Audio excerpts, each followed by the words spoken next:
next month, people across the United States are in for a special treat as a solar eclipse will be visible across the entire country. From coast to coast, people will see the moon slowly move in front of the sun, blocking some of its light in a partial eclipse. That's right. But for more than 31 million people across 15 states, they will see the moon completely cover the sun in a total solar eclipse, briefly turning day into night.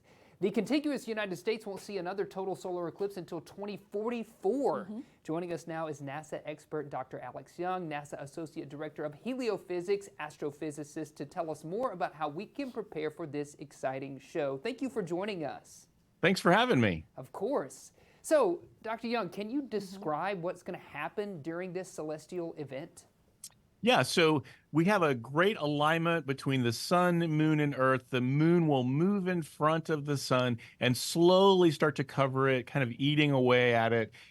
If you are in the special narrow path called the path of totality, you will see the moon completely cover the sun, which will reveal the outer atmosphere called the corona.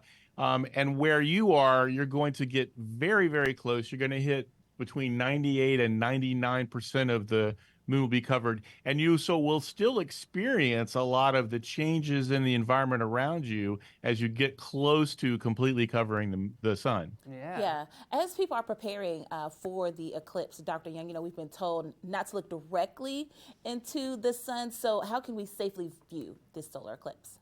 That's really important. So yeah, one of the things to remember is the sun is so bright that even when it's 99% covered, it's still too bright to look at. So you want to have what we call safe solar viewing, or sometimes people call them eclipse glasses. These are typically paper, but with special filters, much, much darker than sunglasses, that protect you from that really bright, intense light. So you can wear those and look at the sun directly during that whole time. But there are also indirect methods. You can use things like colanders, or even the leaves on the trees will create little pinholes, and you see these really cool shadows with crescents. Or even take your hands and kind of make this little mesh, which will, cast these little grids onto the ground. So you want the sun behind you, exactly, and then you're gonna put your hands like that, and then you can see these little shadows cast in on the ground. But the other thing to remember is that the eclipse is really long. So if you've got a couple people, but with one pair of glasses, you can share them, because I don't think anybody's going to want to be looking up for an hour.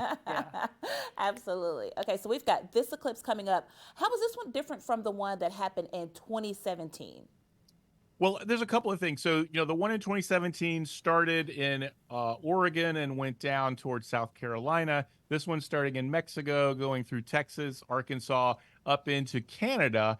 And the couple of things, the path is wider, almost twice as wide.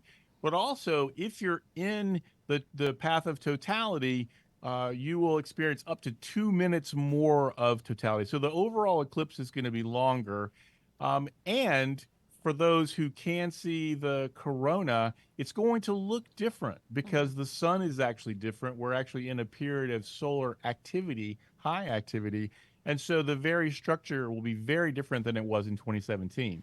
Yeah, It's exciting for us here. Now, we know a total solar eclipse is the only time we can see the outer atmosphere of the sun with our own eyes. What will scientists actually be looking for during the eclipse?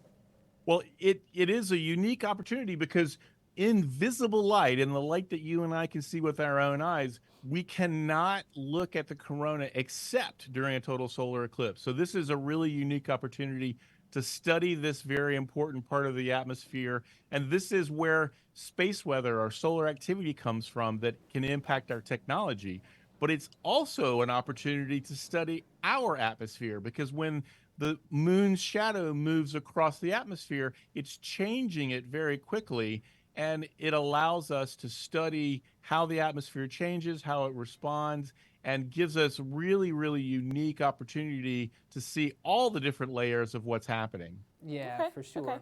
Dr. Young, thank you for taking the time to visit with us today. We're going to have all of this information and much more on our website, because we want to make sure our viewers are engaged and involved. So thanks again for taking the time. Thanks so much, Dr. We appreciate it. Thanks for having me, and enjoy the eclipse, Fayetteville. Yeah, for sure. That's right. Well, we'll be right back.